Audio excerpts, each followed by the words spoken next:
Hello there. Welcome into a Friday edition of the show. And yes, it is me.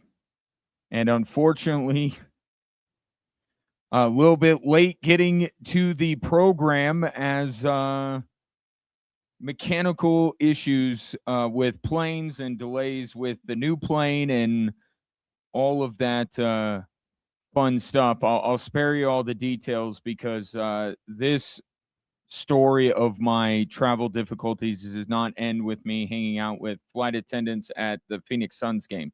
It just ends with me being late for the show. And for that, I sincerely apologize, but I have made it to Albuquerque Air Force women's basketball playing here tomorrow in the pit. Anybody else hear Chris Pratt sing that song every time? That fell into the pit from Parks and Rec? I do. But so we got a veritable cornucopia of sports topics. Hope you enjoyed a little bit of me from yesterday's show. But this is live and in color for the next 2 hours. And I'd love to get your interaction at 719 247 1313. We'll get into it here.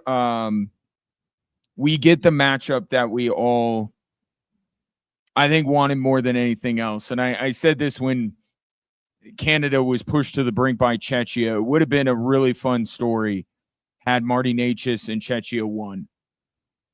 But then I'm watching the Canada-Finland game. And I guess, I don't know if it's, I have some sort of, soft spot in my heart for Czechia or maybe it's just because we're this close now. I would have been disappointed had Finland have won. And I would have been extremely disappointed if Slovakia would have won. So I think it was maybe just being on the cusp of getting the matchup that we have waited for after that epic Four Nations face-off final and all the hype going into it, the John Hamm commercials. It's like, we got to get this thing. And if Canada would have lost, then blood oath for the U.S. to tank so we can at least see. No, we want the U.S. to win gold.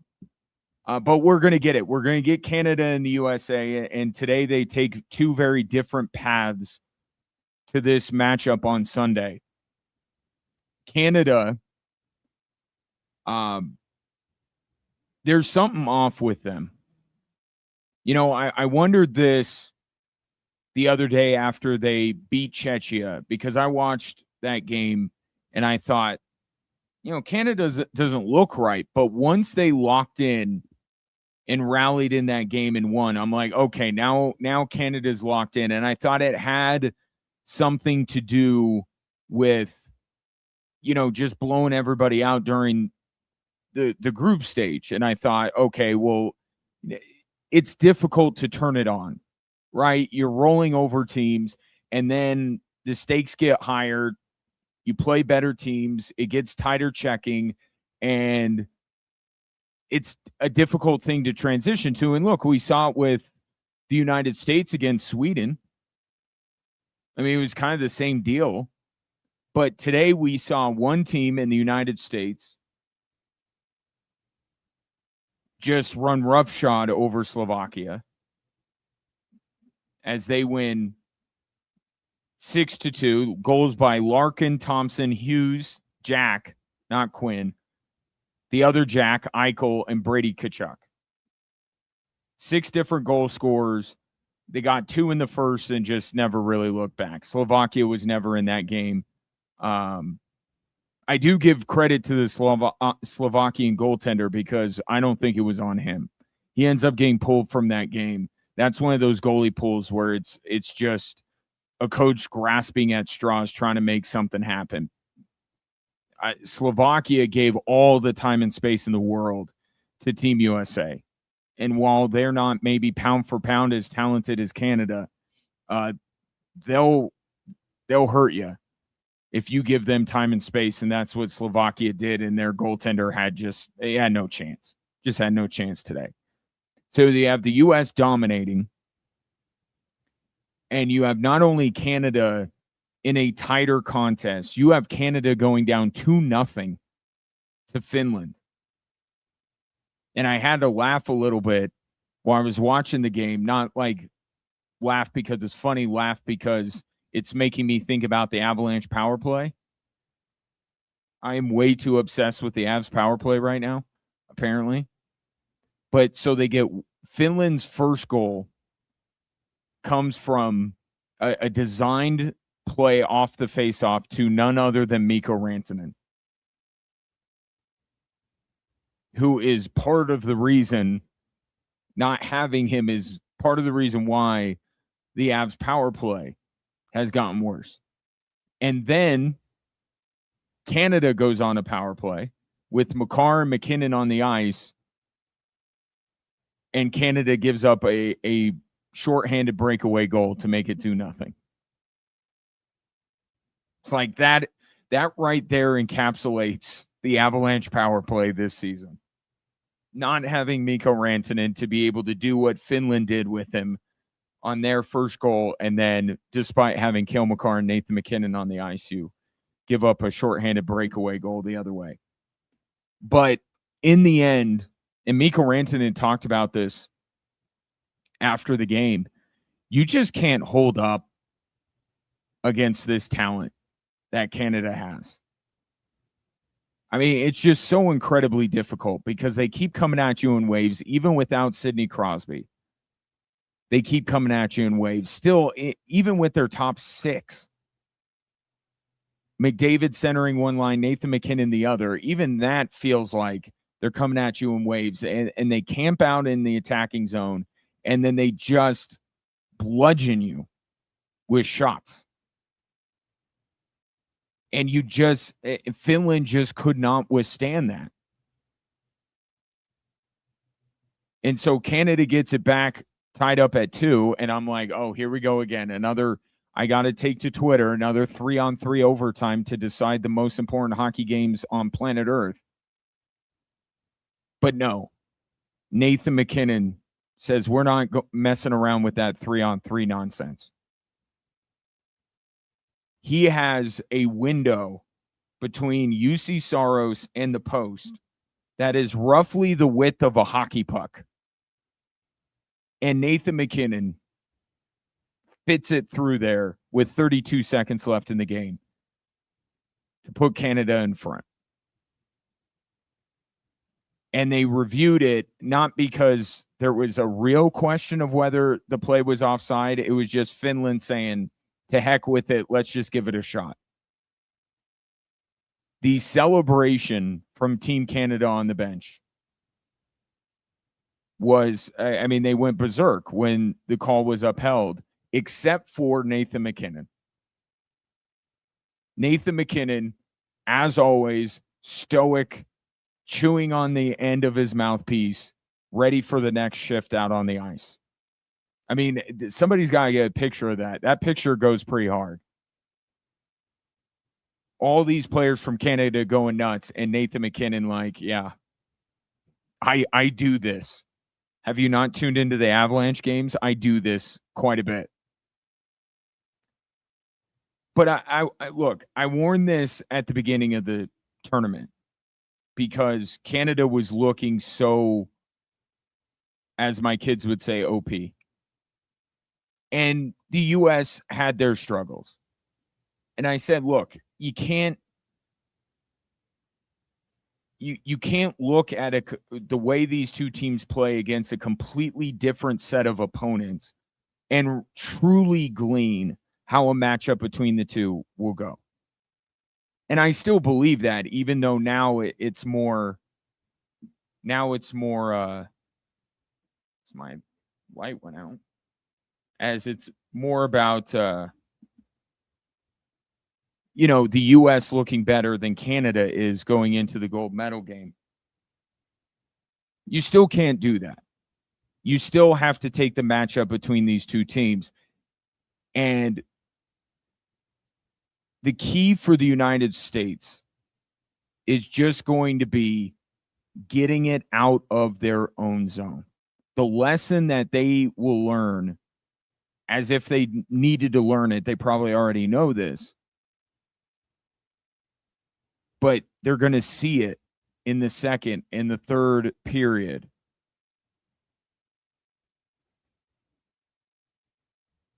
Finland just fighting for their lives with their backs to their own goal. That can't happen on Sunday. The U.S. has to find a way to limit Canada in the offensive end. And we'll see what Sidney Crosby's status is for Sunday. He skated privately today, just couldn't give it a go. And a lot of talk about the separation between these two teams happen to be about the depth in scoring that Canada has, where they throw out basically the best third-line center in the history of hockey in Sidney Crosby. Well, if you don't have him, Nick Suzuki ain't bad either, but he's not Sidney Crosby. So one of the big advantages that Canada would have in a matchup, the depth in scoring, is going to be lessened a little bit with if Sidney Crosby cannot go. And then even if he can, you wonder, what percentage he's going to be at. So some of that depth that Canada has that worries you if you're a fan of Team USA maybe doesn't worry you as much. But the fact of the matter still is you go down line by line and it's like Canada has the two best players in the world in McDavid and McKinnon. They have the best defenseman in the world, one of the best defensive defensemen in the world in Devon Taves. But then after that, here's, Jacob Slavin on the defensive side, Zach Werenski, Quinn Hughes. And then the forwards, you have, Eichel and Hughes. So the top line talent, the first couple of slots go to Team Canada. But I think as you move beyond that, I think the U.S. matches up very well. And I've said that Bill Guerin built this team to match up, to be kind of the counter to Canada. And the biggest one is not including Jason Robertson. He's not trying to match Canada goal for goal. He's trying to limit some of what Canada can do by highlighting the strengths of the United States, the fact that their blue line is deeper. Their goalie is better. Connor Hellebuck is better than Jordan Binnington. Now, I'll give it to Jordan Binnington. He's been clutch. And you certainly see the contrast of Jordan Binnington with a middling hockey team in the St. Louis Blues versus playing with Team Canada. And remembering how dependent sometimes goalies are on the guys in front of them. But Binnington's been clutch. But I'll roll with Connor Hellebuck. And I'll roll with the depth that the U.S. has on the blue line. But when you have the two best players on planet Earth, Cale Makar is somewhere shortly thereafter. When we talk about this, when it comes to, playoff series in the NHL or the NBA, who has the best player in this series? Or in this case, in this game? Well, Canada does. Well, what after that one? Well, it's still Canada. It's a fascinating matchup. But look, these teams are not that much different than the Four Nations, and we got an all-time classic in that final. It's just, can the U.S. get the timely goal to win this thing like Canada got last year with Connor McDavid and got even today with Nathan McKinnon? I think ultimately in the end, that's what it's going to come down to. Who's going to come up big in that moment? Last 2 minutes of a period, first 2 minutes of another. A team gets a 2-goal lead. Who's going to score that next goal? Both teams have plenty of players capable, but that's what Sunday is going to come down to. So it'll be the U.S. and Canada bright and early, just after 6 a.m. on Sunday. Normally, that would worry me, but considering that I've been up at 4:30 and 3:30 the last couple of days, I'm ready to go. I'm going to keep this sleep schedule and watch Canada and the U.S. live. Take your thoughts. Canada with the nail biter 3-2. Nathan McKinnon with the game winner over Finland. And the U.S. blows out Slovakia 6-2, 6 different goal scorers. And it will be Canada and the U.S., just like on the women's side, on the men's side, Sunday at 6 a.m. 719-247-1313. Coming up next, the Nuggets in action last night. Not a great start to their post-All-Star schedule. We'll talk about it next on 740 KVOR and Extra Sports 1300.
Still working on the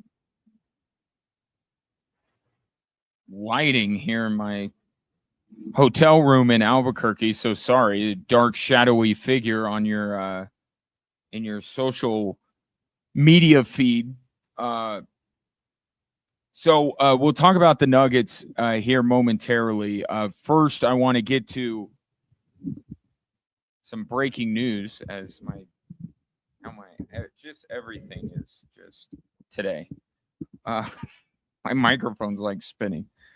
Um, Breaking news out of the Air Force Academy as the Academy has announced they have parted ways with men's basketball coach Joe Scott. Both parties released a statement. If you had not been following this, it was quite a while ago, actually, that Joe Scott was basically put on leave because of an internal investigation. And I think the people who follow the program, even without like the most forthcoming institution when it comes to these kind of things, you could kind of surmise maybe what this was about. And the quote, the statement from athletics director Nathan Pine kind of highlights exactly what this was all about, and why Joe Scott will no longer be the head coach of the Air Force Falcons. He says, Coach Scott's passion for the game of basketball has long been evident in his competitive and direct coaching style. See right there. It was this coaching style that guided Air Force basketball to some of the program's most memorable achievements during his initial tenure at the Air Force Academy. This is a different day, and now is the right time for a new voice and a new approach to drive the culture and success of the men's basketball program, aligned with the Air Force Academy's mission of forging leaders of character developed to lead in our Air Force and Space Force. We thank Coach Scott for his 10 years of service to the Academy and wish him and his family well. Joe Scott did issue a brief statement that the school put out along with that comment from Nathan Pine. Says, I thank Nate Pine for his leadership. The Air Force Academy gave me my first head coaching opportunity, and I am forever grateful. We will always be fans of Air Force basketball. So, and I said this when the news initially came down of Joe Scott being put on leave, or whatever the official word was initially, that his coaching style is a bit abrasive. If you watch Air Force men's basketball games, you see Joe Scott, like, not uncommon to many head coaches. I mean, Joe Scott does not rise to the level, to me, of Dan Hurley in terms of the intensity and the histrionics on the sideline. But if we're making the Dan Hurley, I know different levels of college basketball, but just to make that comparison, Dan Hurley is actually a great example, because when UConn is becoming a dynasty and winning back-to-back national titles, he is a mad genius. And when UConn was losing, like they did the following year after they went back-to-back, now it's too much in the eyes of the general public. Right? If you're going to coach in that way, to Nate Pine's point about the day and age we live in, and we can get into that bigger conversation about the day and age that we live in, but the fact of the matter is we're here. And if you're going to coach in that way, the results have to follow. And the results weren't following for the Air Force men's basketball team. And look, they got a mountain to climb in that Mountain West Conference, even with the new look Mountain West starting next year. This is going to be a difficult rebuild, and in an era where you can't rebuild if you're at the Air Force Academy, right? The idea of rebuilding in college basketball, those means are not available to the Air Force Academy. They can't just dip into the portal and bring in a guy or two to help put them in the right direction. And as you well know, the Air Force Academy is not, let's just put it this way, Ryan Kaufman never got any letters from the Air Force Academy when he was in high school bidding for his tuition, although the tuition is paid for. But you get my point. Like, it's not the easiest school to recruit to.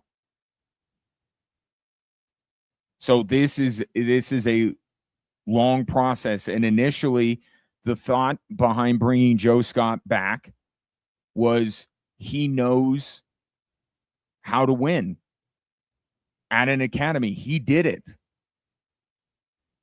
It was the right hire for that moment. A little bit of a different style than Dave Pilipovich was.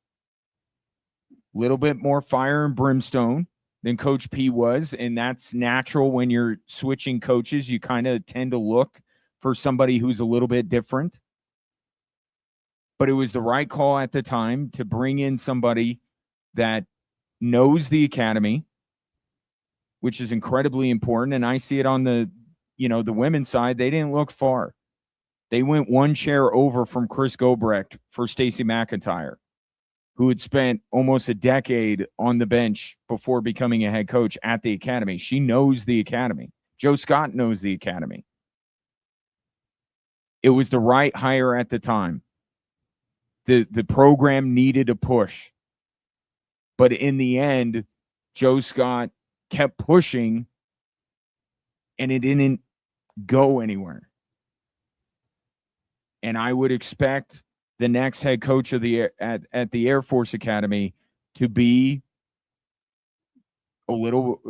different than Joe Scott.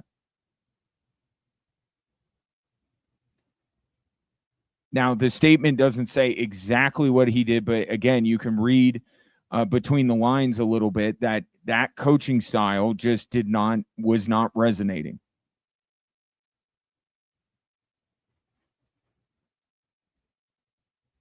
And I said this at the time the news came down, and I'll say it again here. My interactions with Joe Scott have been amazing.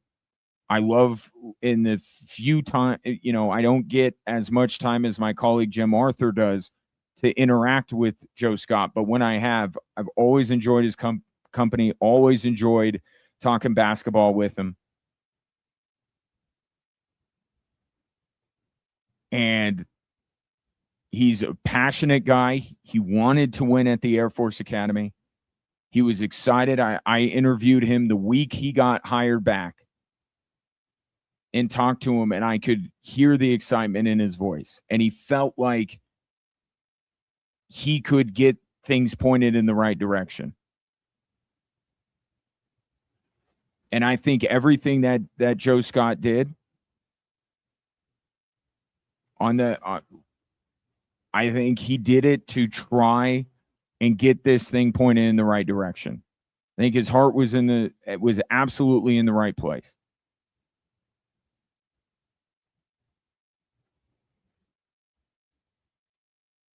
But there's just a fine line that you walk when you coach that way, that if the results aren't there, then it's clear that your program's not responding to your coaching style and maybe a different one is necessary. We see it all the time in college athletics.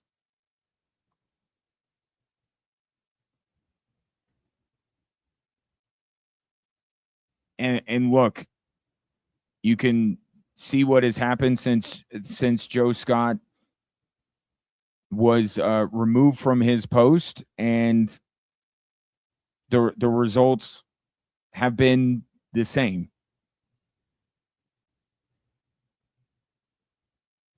So we'll see where they go. I think that they're going to, my guess is it will be, I don't know how wide of a net they cast when they hired Stacey McIntyre on the women's side. But they had a great candidate in-house endorsed by the outgoing head coach that had turned the women's basketball program at the academy completely around. It wasn't a difficult decision for Nate Pine at that time. Stacey was the obvious choice. I don't know that there's an obvious choice there. And I know some of those assistant coaches, and they're great basketball men. I would imagine this to be a more expansive search, or perhaps some more options on the table. The choice is not as clear, I think, on the men's side as it was on the women's side. And I'll see where we'll all see where Nate Pine goes with this. But I think the most important thing in the meantime is that it brings closure to this. And I know nothing is mutual in this world, but it is being characterized as a mutual parting of the ways. Both parties are speaking highly of one another. And I think, again, I'm not around the team like Jim Arthur is, and I'm sure he will speak on this as soon as tomorrow during his broadcast. But I got to imagine that there will be a bit of a weight lifted off of the shoulders of the staff, the players, having closure in all of this and being able to just move on with the rest of this season, see if they can't catch lightning in a bottle and end the season on a high note. And then Nate Pine, as I know he will be casting a wide net, and will be looking again for the right person. I think Joe Scott at the time was the right guy. I really do. And the results don't back me up, but I think he was.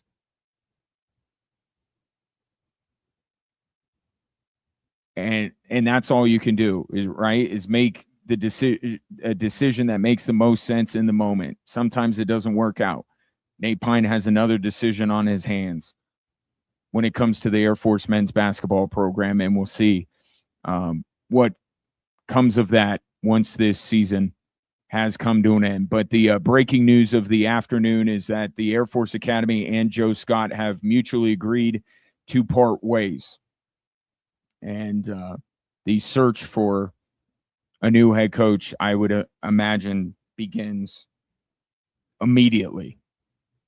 719-247-1313. Take your thoughts, Air Force basketball fans. Want to hear from you. What do you think, especially the longtime ones that have been through both eras of Joe Scott? Your thoughts very much welcome on this Friday. Coming up next, we'll continue with this Friday edition of Drive Time Sports on 740 KVOR and Extra Sports 1300.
Tonight, don't forget Air Force hockey taking on Army.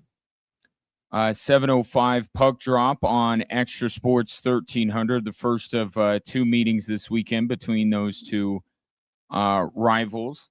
Want to get to a text that I got in. So because I was late, I mean, this is probably more information than you need, but because I had travel issues getting down here to Albuquerque, we re-aired the first hour of yesterday's show, in which I talked about the women's gold medal win over Canada, and I wanted to read this text that I received in reaction to that. Said, I agree with you, Ryan. That women's hockey game was something special, and if you missed it, whoever you are, and then you just missed it, it was everything you hope for when it comes to Olympic hockey for the U.S. And if at the end of that game, goosebumps and the hair wasn't standing up on your arms, then you just don't get it. I went out personally and bought a USA hockey jersey, and I've been wearing it loud and proud. I had to watch it over and over just because it was so awesome. It was a great win. It was a great win yesterday for the U.S. women, and for it to be Hillary Knight who scores the game tying goal, and then Megan Keller in overtime, just phenomenal stuff. And beating Canada ain't too shabby either. That makes it all the better. But like I said yesterday, this is why we watch the Olympics, and all the numbers are coming in, and it's the most watched Olympics in the history of mankind, or whatever it is. That we just love this stuff, even if we don't fully understand all of these sports, or if we don't watch all these sports on a regular basis. But yesterday was just in general, yesterday was awesome, because you didn't just have the U.S. women's hockey team. You had Michaela Schifrin snapping her 8 race losing streak, if you want to call it that, in the Olympics. That was the day before. And then you had Amber Glenn. What a phenomenal story. She didn't win the medal, but for her to come back after a disaster in the first half of that competition, and she was flawless. And the Olympic spirit, as cliche as it is, it's a real thing. And so many of our U.S. athletes have it. Very cool stuff. And now we get maybe another moment coming up on Sunday as the U.S. men take on Canada. 719-247-1313. So hoping to leave the tanking conversation in this week, but I got to bring this up when it comes to the NBA, because I heard something, and I'm bringing in producer Ray Dominguez on this because he's a big NBA guy, and I would love to get his thoughts on this. So Ray and audience, are you ready? Are you ready, Ray, to hear this? Okay, so there have been we are in there are no bad ideas area, apparently, because some ridiculous ideas have been thrown out, most of them by the league. Here's one I heard.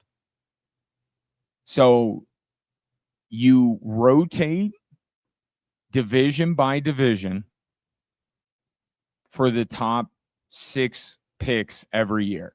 So it would be like, let's say, for instance, this coming up year, it would be the Nuggets division that would get 1 through 6. Now, there might be a team tanking in that group, but just think about it. You would have reverse order of finish, or maybe you'd have a lottery. I didn't hear how they would do it, but essentially this year, the top 6 picks would be in some order: Denver, Minnesota, OKC, Utah. Who am I missing from the division, right? But anyway, you get the point. And then next year it would be the Spurs, Houston, Dallas, etc. And then the next year it would be the Knicks and the Celtics. And just keep continuing rotating. And also, too, it would be the entire draft order is fixed. So one division would get 1 through 6. The next division would get the next group, and then the next, and then the next. What do you think about that? Portland, thank you.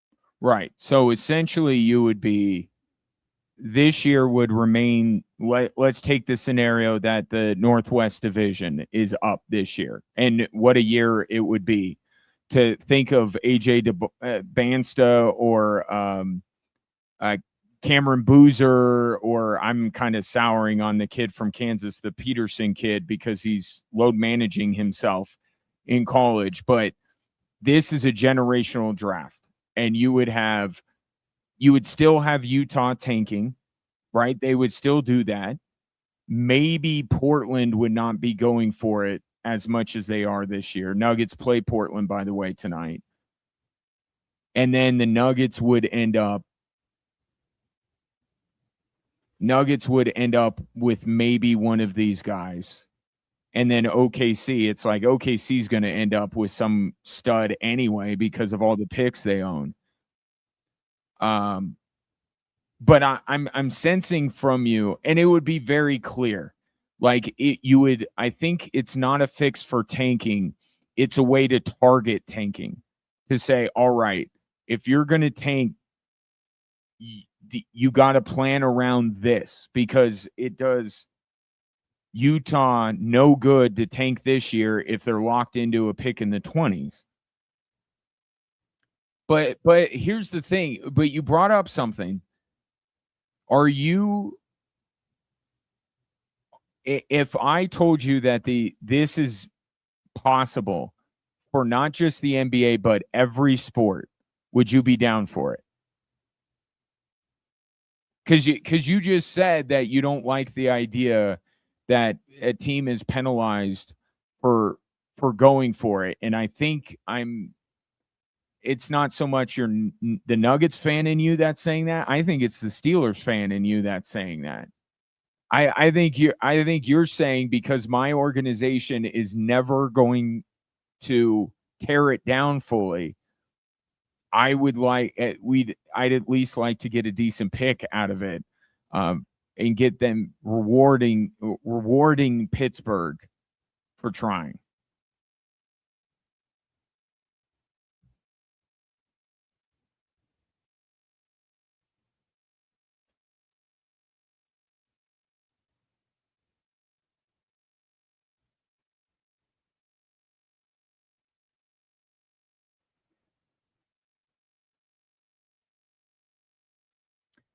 I think so, and I think that would what you would have to do in the NBA is you would have to eliminate pick protection, and I talked about that yesterday. They should just do that anyway. But now it would be a situation where teams aren't blindly giving away all of their picks because they know now in 3 years they're going to get one of the top picks, and they'd be crazy to give away one of those. Whereas this year, if you were the division that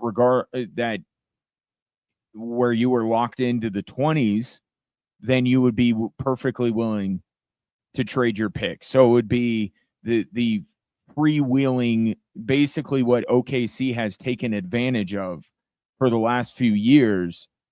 That would be curbed as well because there would be teams saying, no, we're guaranteed to have a great pick this draft. I'm not giving that pick up. You can have the pick after or the pick before, but you can't have that one.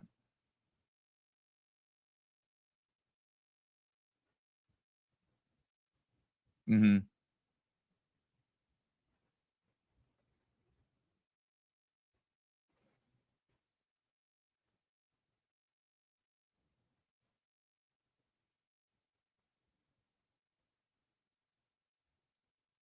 Well, I mean, you can't hold like who are the players that are that are are you saying that Laurie, like using the Jazz as an example, are you saying that Laurie Markkinen should refuse to come out of a game? Oh, you can't do that. You can't do that.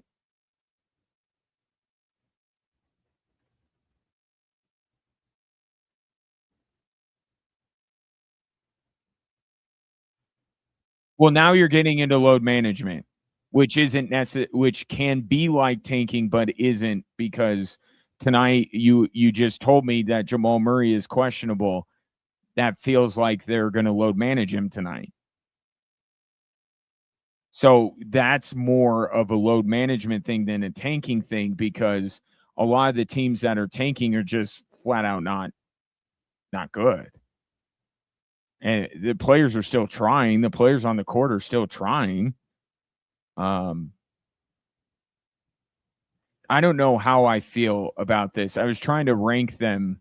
So the worst, I know the worst idea is going soccer style and just allowing these college players to pick where they go. That's the worst idea. Abolishing the draft is the worst idea.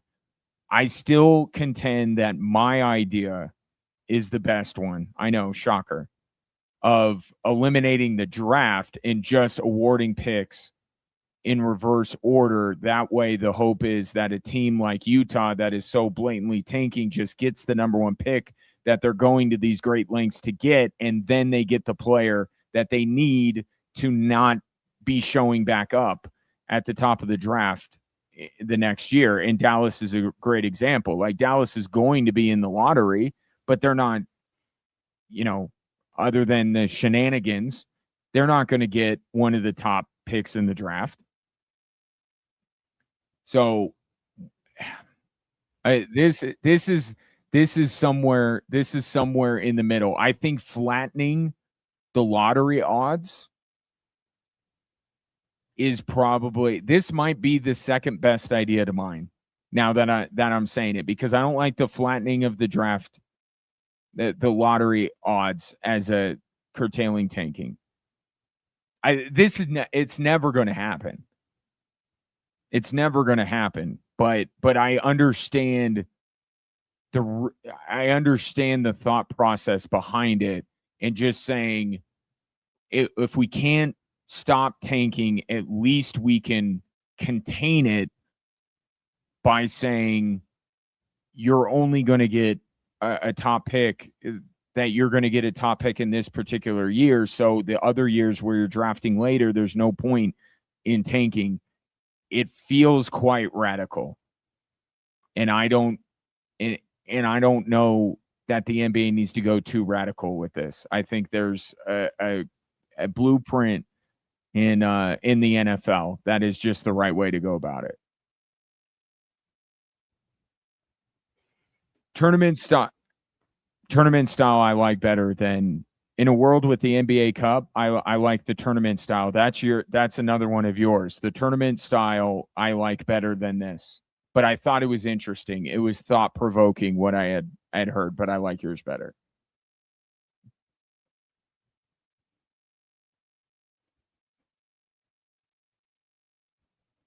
As they tend to do, right? Yeah. 719 7 13 13. Take your thoughts on that. What's your best idea?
Welcome in. Glad to have you on this Friday, coming your way live from Albuquerque, where it is incredibly, incredibly windy here.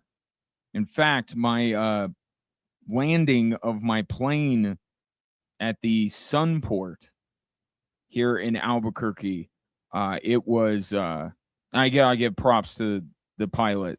Pilot crushed it, but man, the wind here down in the 505 is brutal. But I'm inside, so it's not as bad. But getting the 30 seconds from me walking out of the Sunport to get in my Uber was something out of the Wizard of Oz. But made it here and ready for a battle in the pit tomorrow between Air Force and New Mexico. Your thoughts very much welcome on this Friday, as they are every day. 719-247-1313. If you're watching the show on social media, like Ryan just hit me up with a comment, and I'll get to that, Ryan, here shortly. You can just drop a comment right on the live stream, and I'll be able to display it on the broadcast here. Ray Dominguez is in studio. Because I got in a bit late here today, let's just roll right into the next topic of the day, and that happens to be last night's Nuggets game, where they fall to the LA Clippers 115-114. Now let's reverse engineer this thing and how we got there. So the Denver Nuggets, stop me if you've heard this one before. The Denver Nuggets, down by 3 with virtually no time left, and Jamal Murray is able to draw a foul from behind the three-point arc. Just 3 free throws are all that separates the Nuggets from an overtime game. And then this happened.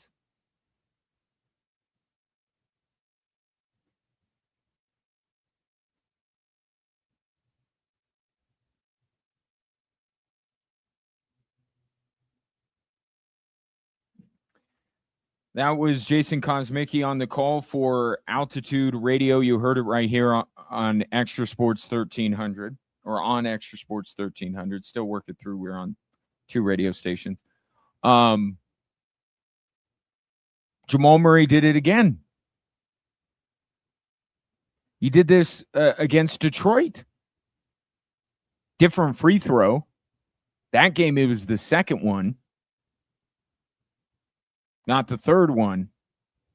But it really is bizarre, because there is no one on the Denver Nuggets that I would trust more at the free throw line, not even number 15, than Jamal Murray. And twice in a season would be crazy for Jamal Murray to miss game on the line free throws. He's done it in a month twice.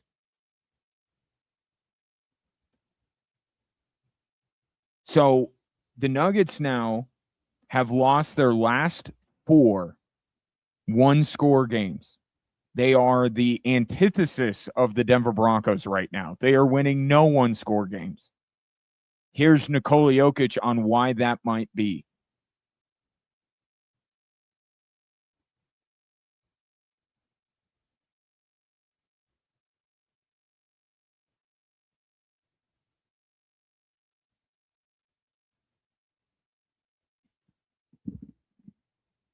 Yeah, I think most Nuggets fans would hope that it changes. To Jokic's point, last night, Jamal Murray misses a free throw. The last one possession game that the Nuggets lost, Tim Hardaway. What do you think of when you think of Tim Hardaway? 3-pointers. He misses a 3. That would have answered James Harden's game-tying 3. The last matchup with Detroit, Julian Strother misses a 3 with about 30 seconds left. Why Julian Strother is taking a clutch 3-pointer, I have no idea. But he missed one. And then the Detroit game before that, Jamal Murray, as I mentioned, misses the second of his 3 free throws, has to miss the third, and the Nuggets aren't able to get the shot. So Nikola Jokic is right. And even if you throw in the shot that Jamal Murray has taken in the Detroit game and the one last night, they're not making those. But also, he's not making his free throws. I suppose you could chalk this up to it being a make-or-miss league, right? That's what they say about the NBA all the time. And the Nuggets in these close games lately haven't been making shots. But I prefer, as I tend to do, to take a slightly different path. And I am heartened to find out that the head coach of the Denver Nuggets is kind of with me on this. Here's David Adelman after the game.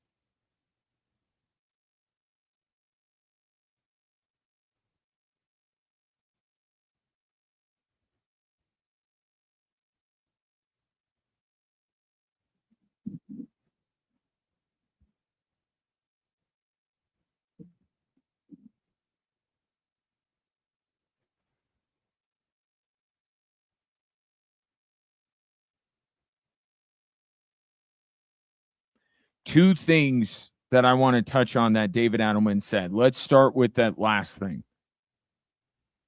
The Nuggets are committing way too many fouls in the crunch time of these games. That's what David Adelman is referring to when it comes to discipline. Last night, Bruce Brown commits a foul on Benedict Mathurin with 35 seconds left in the game. Can't do that. Can't commit a foul at that stage of the game. The second of the 2 Detroit games, Peyton Watson makes a great defensive play, blocks a shot, but Denver can't get the rebound, and then Peyton Watson ends up fouling the guy that gets the rebound, which puts Detroit ahead. And then you throw on top of it James Harden's shot. And look, in isolation, James Harden's a shot maker, and he made a shot. But when you put it with these other games, you have a foul that puts the Clippers on the line. You don't force them to beat you. You put them on the line. You give up a three-pointer to James Harden. You commit a foul against Detroit. And then the previous Detroit matchup, you let Tobias Harris knock down a 16-footer. Tobias Harris, the guy from the commercials with Boban. That dude is still in the league, and he's burying the Denver Nuggets. So last night it's discipline. But the common thread between all of these games that I look at, because I can dismiss, as crazy as it is, that Jamal Murray missed 2 crunch time free throws in a relatively short span of the season. I'll still bet on Jamal Murray on the free throw line when it matters the most. Okay? But when the other side of the court is putting the Nuggets in a position where they have to create those shots, to Nikola Jokic's point, that's more troubling, because that's exactly what I was discussing on the show yesterday. The thing that has to get better with the Denver Nuggets in these final 30-ish games, they got to be a better defensive team. And that means not giving up jumpers to Tobias Harris. And it also means not defending without fouling with under a minute to go.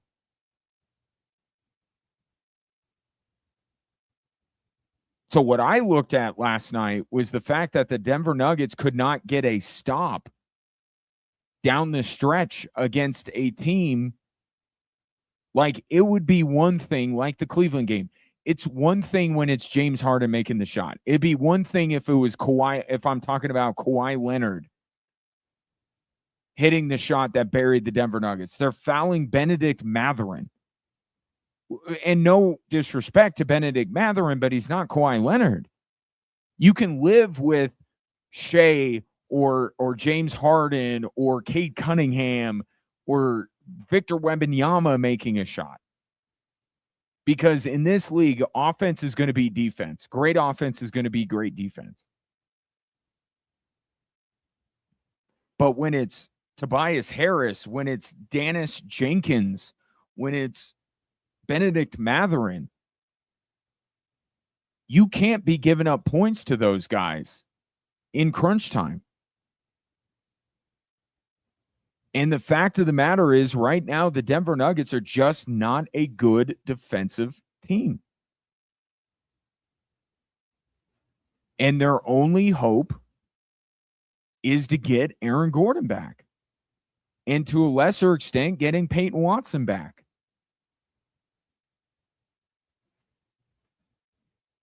They are missing, for a team that has never been known as a great defensive team. Even when they won a title, they were not a great defensive team. They were middle of the road in the NBA in defense. But you know what the Nuggets were? A very good situational defensive team. Meaning, if they need a stop in crunch time, they can get one. They're, for 47 minutes of the game, they're just going to try and outscore you with Jokic and Murray, and back then it was Porter and so on and so forth. They're just going to try to match you shot for shot, which they can do. And it's going to, their offense is going to keep them in the game. But what the Nuggets did during their title run, they got stops when they needed it. They bent throughout the game, but they didn't break in the key moments. And right now, over these last 4 one-score games, the Nuggets are breaking in crunch time on the defensive end of the floor. And that is exactly what must change if this team is going to win a title. It is their biggest flaw, and it could be their fatal flaw come postseason time. Now, in the big picture, they need Aaron Gordon to beat OKC in a 7-game series, to beat San Antonio, to beat Minnesota. They need Aaron Gordon. But what's, I think, a little disheartening about last night is the Clippers are not the Thunder. They're not the Spurs. They're not the Rockets. They're not the Minnesota Timberwolves. And the one guy on the court that could play for those other teams isn't the one hurting you. This team, as currently constructed, should be able to find a way to get a stop against the Clippers. And that's what's different, because you look at the other games that they lost. Detroit twice. Detroit might be the best team in the NBA right now. Right? Even you look at the Knicks game. That wasn't a one-possession game, but that they ended up losing a close one in overtime. Without Aaron Gordon, you can kind of understand it. But last night's a night where the Nuggets, is currently constructed, should be able to find a way to get a stop. And they didn't. And here's the other part of last night that David Adelman mentioned there. We need, and I'll put it under the same in the same column as Jamal Murray missing free throws with the game on the line. Nikola Jokic has been not short of the height of his powers. By Nikola Jokic standards, he has been bad. And the numbers aren't going to show it, because you're going to see 17 points, 17 rebounds. It sounds like the drive-through skip from I think he should leave. 17 rebounds, 17 assists, 17. Nikola Jokic is going to cover up his mistakes and his shortcomings because he's just that good. But the fact of the matter is the guy missed every three-pointer he took last night. And he is turning the ball over a lot. I hate to lend credence to KD's burner account, but we need to talk about the Jokic turnovers. Since he came back, and maybe it's just that we're not, or we aren't, he's not used to having 3 weeks off.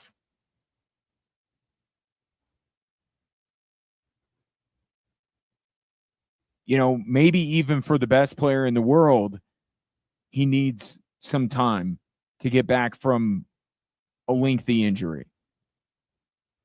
But that's the other part. The Nuggets defense, there's the shock of Jamal Murray missing the free throw. Yeah. But really where they lost that game was on the defensive end in crunch time. And why that game was a game was because Nikola Jokic wasn't nearly what he normally is. And LA doesn't have Zubac anymore. That dude's in Indiana. The Murray thing, the Jokic thing, they can be reasons why the Nuggets are losing now. But I can't imagine that there'll be reasons why the Nuggets get bounced in the playoffs. The thing about the defense and the fouling is what could cost them in the postseason. 719-247-1313. Take your thoughts on the Nuggets loss last night to the LA Clippers. You just got to be fair, right? It doesn't mean Nikola Jokic somehow isn't still the best player in the world, but there's this trepidation about criticizing him. And it's like the dude flat out hasn't been very good since he came back from injury for best player in the world standards. I wouldn't expect it to continue, but you got to call it like you see it. 719-247-1313. Coming up next, why this may be the best winter games ever for the United States.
Ray said something during the break that I get it.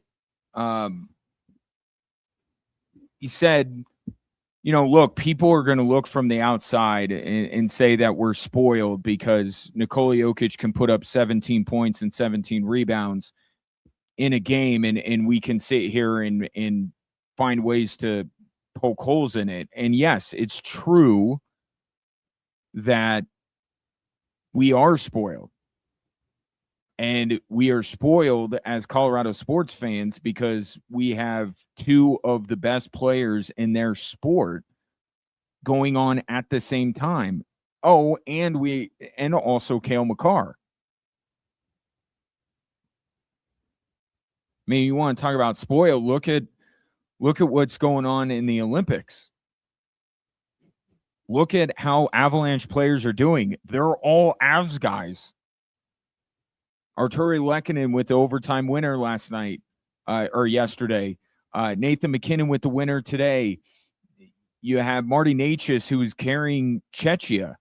Brock Nelson played phenomenal for Team USA early in the tournament. Those are all Avs players. But two things can be true. We can be spoiled that we get to watch a player of Nikola Jokic's caliber, but we can also understand that when you are the best player in the world, you are held to a certain standard. And I don't think his game last night, or quite frankly, any of the games since he's come back, or at least most of the games, there are a couple really good performances in there, but it's just this stretch since he's come back has not been Jokic-like. And the fact of the matter is, if Jokic is not playing Jokic-like, the Nuggets aren't winning a title. They got Minnesota, they got Wemby, they got KD, they got OKC. And then on the other side of the bracket, they might have the Boston Celtics with Jason Tatum. Like, they need the best player in the world to win a title. But like I said, I don't expect Nikola Jokic to be off of his game in the playoffs. In fact, I expect him, along with Jamal Murray, to raise their game because they always do. But the way he played last night was a reason why that game came down to the final stretch. And then the more important thing is the Nuggets defense is not great. This coming in from Ryan as promised when it comes to Sunday's gold medal game. Says, I'm hoping for gold, but will be more happy if 0 Avs players get injured. That is the tightrope that we walk, right? And Mark Cuban was the brave soul that said what many of us think, right? He said he didn't want Dirk to play in the Olympics because it doesn't benefit the team that he has more vested interest in.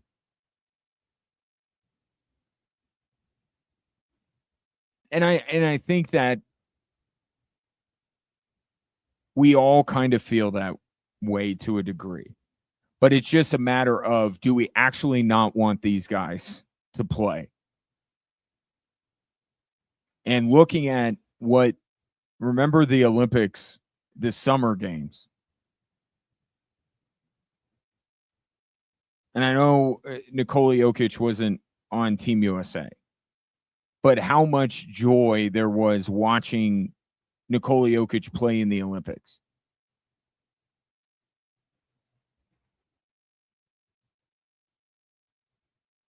I think it's worth it. And I will say that hockey culture is a little bit different. I mean, it's just a fact.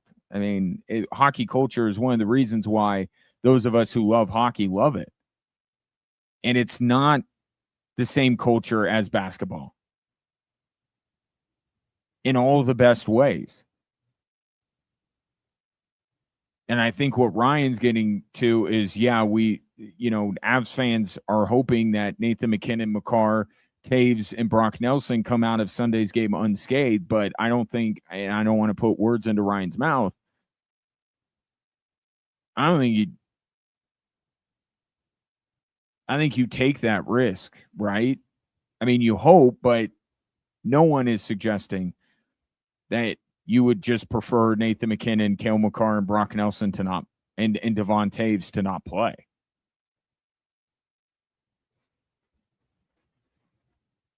We want to see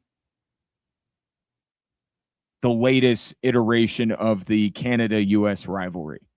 And it's not just the four nations. Yes, this group of players dates back to the four nations, but if Sidney Crosby plays, let's not forget what he did to Team USA.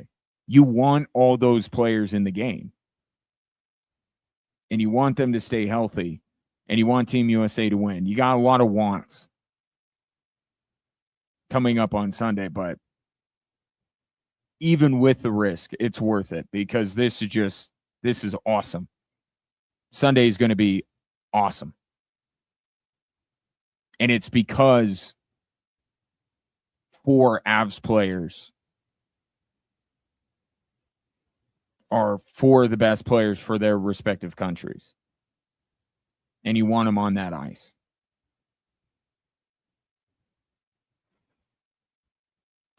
Speaking of the Olympics, I mentioned this yesterday, and it's aged ever so much more poorly since.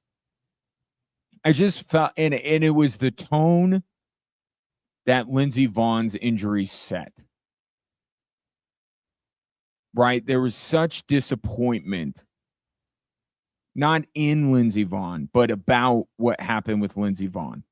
And then shortly thereafter, Michaela Schifrin had her struggles. And that's 2 of the premier U.S. athletes that are falling short on this stage. And maybe 2 of the athletes, especially Schifrin. I don't know how high expectations were for Lindsey Vonn, but your expectation was at least to watch her ski. And you really didn't get that. These Olympics started on such a sour note for Team USA. But there's a reason why this competition goes on for 2 weeks. And with Alex Pereira's gold medal today in the skiing halfpipe, Team USA has won the most gold medals that they have won in any Winter Olympics ever. So born out of as disappointing of a start to these Milano Cortina games as you could imagine is the most successful Winter Olympics that we have seen. And we all can understand that the Winter Olympics are not our Olympics. We're a summer games country. But the fact that we've picked up 10 gold medals and we got at least one more shot on Sunday for 11. And I think bobsleigh or bobsled. Bobsleigh is monobob or the singular. I think team bobsled might be. Team USA fell short today in the semifinals, so they're going to play Canada of all countries for bronze in women's curling. But we at least know we got a shot for 11 to add to the most successful Olympic Games, Winter Games that we've ever had. But I wonder, and this is a conversation ultimately for Monday, because the last impression of the Winter Games is going to be Sunday's gold medal game between the U.S. and Canada. Will this Olympics be remembered as probably it should be as the most successful Winter Games Team USA has ever had? Or will the disappointment stick out? Started with Lindsey Vonn. I mean, we could have, and I know I'm not trying to put this in the atmosphere, but I just got to go through all the machinations here. We could be convening on Monday talking about the most successful Winter Games Team USA has ever had, but bookended by just unbelievable disappointment with Lindsey Vogn's injury and culminating with Team USA getting their hearts ripped out again by Team Canada in hockey. So it's like a movie, the Olympics. And sometimes, even though you could sit there for an hour and a half and be engrossed and love it, the way that it ends tends to stick with you. If it's a bad ending to a movie,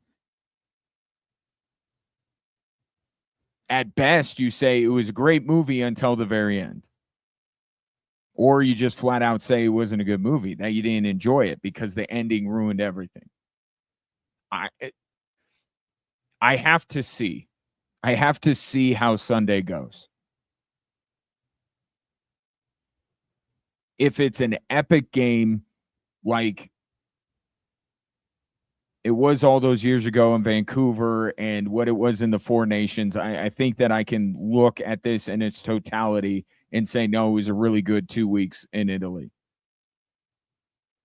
But if the U.S. gets demolished on Sunday, that would be a little bit more of a question here. But right now, 10 gold medals, second most of any country behind Norway. And I saw this from Chris with an S on and that's his handle on Twitter. Don't know this guy, but I appreciated his perspective.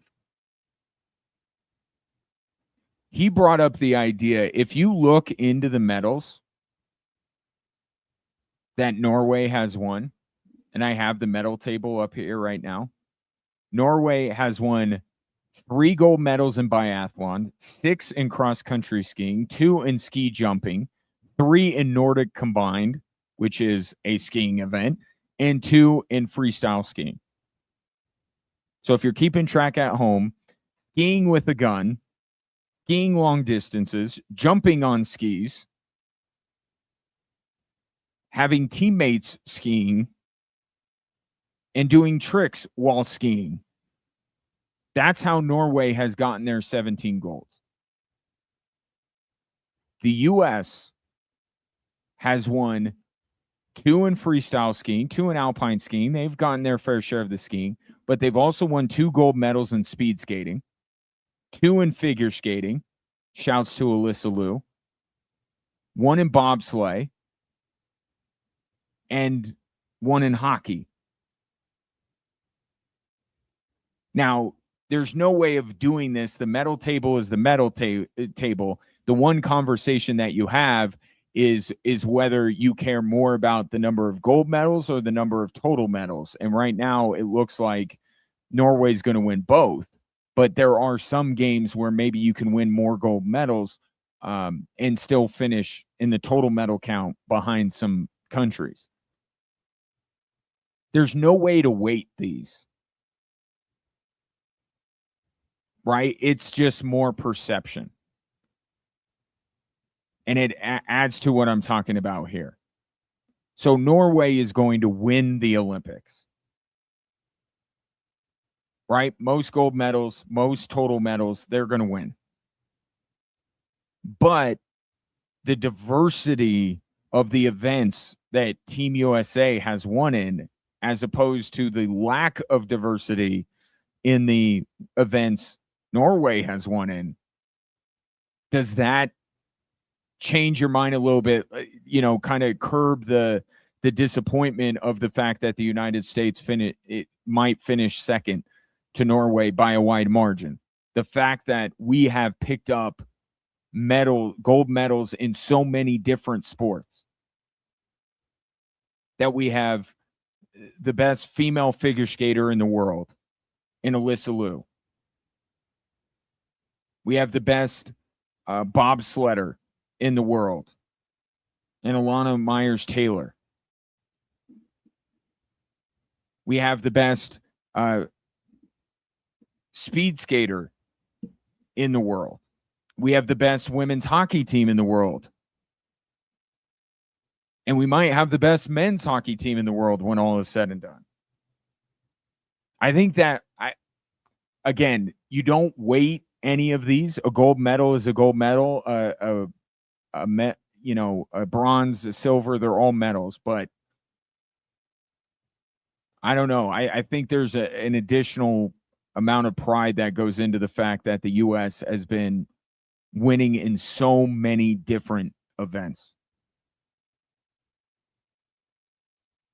Not to diminish what's going on with Norway, because they have the best Winter Olympian in the history of the games on their side, and he is unbelievable. Not trying to put an asterisk next to Norway's win. I'm just saying, as you take a step back after Sunday's gold medal game and kind of take in these 2 weeks, I think another thing to add to the mix is just the fact that the U.S. has won in so many different events. And if I can be a little, stoke the fire a little bit, have you checked on how many gold medals Canada has won? That might be something to take into account too when all is said and done. 719-247-1313. Back to wrap up the show after this.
I want to get to this tweet that I smashed the like button on this.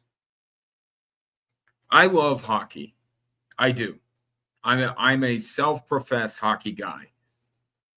But it's but part of loving something is accepting its flaws even if you complain about them nonstop. And that's kind of the way I go with hockey because I want it to be perfect.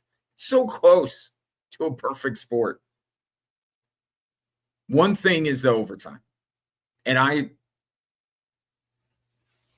I swear to Zeus, if that game goes into overtime and the gold medal is decided on 3-on-3, just like the women's game was, I am going to lose my freaking mind. Also, because overtime hasn't been kind to the U.S. men's team over the years, so that will make things a little bit nervy Sunday morning. Here's the other aspect of hockey that I would like to be fixed, so then it can be perfect in every way. John Michael Lyles, Avs great, member of the altitude crew. If NHL seeding had its way, the U.S. and Canada would have faced each other in the quarterfinals because rivalries. That's the other thing.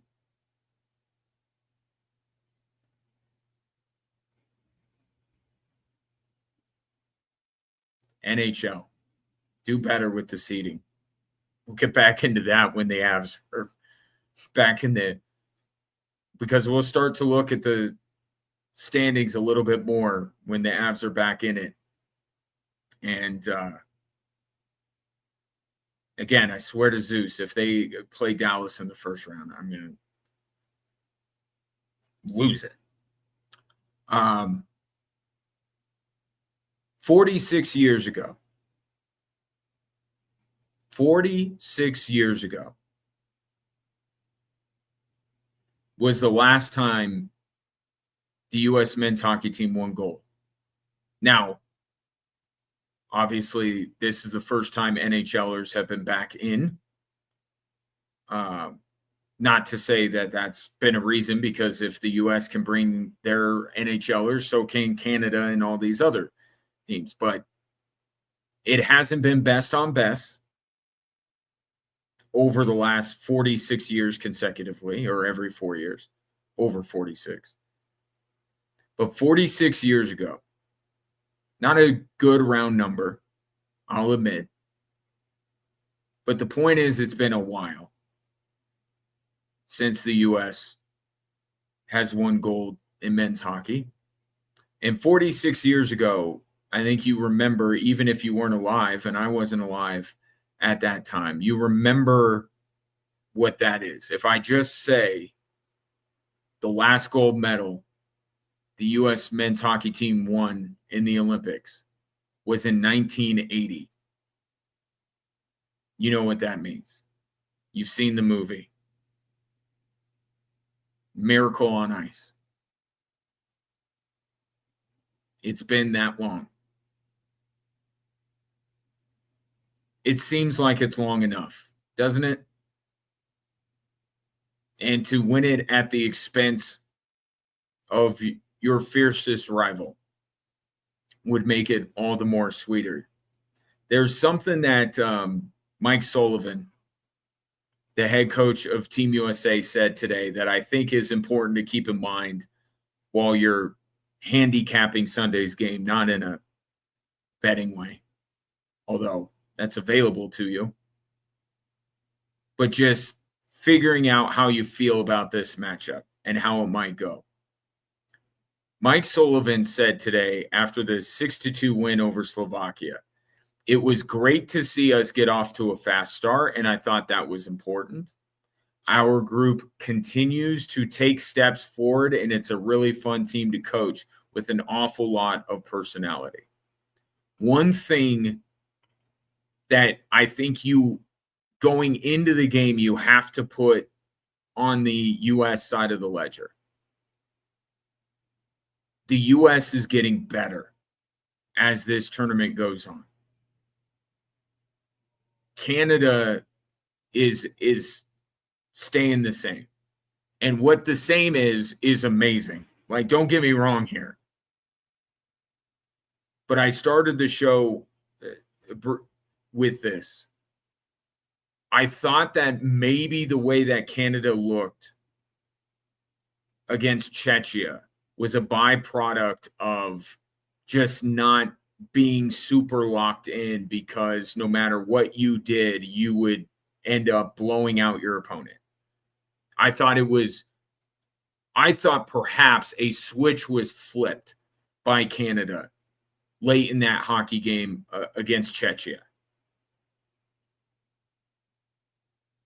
I don't know that they flipped a switch watching the Finland game today.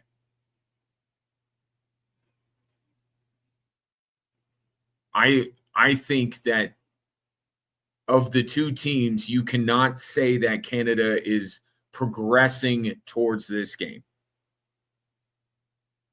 They have very much, to their credit, stuck with it, and their supreme talent has won them the day. The move by Mitch Marner was crazy good. Crazy good, the winner against Czechia.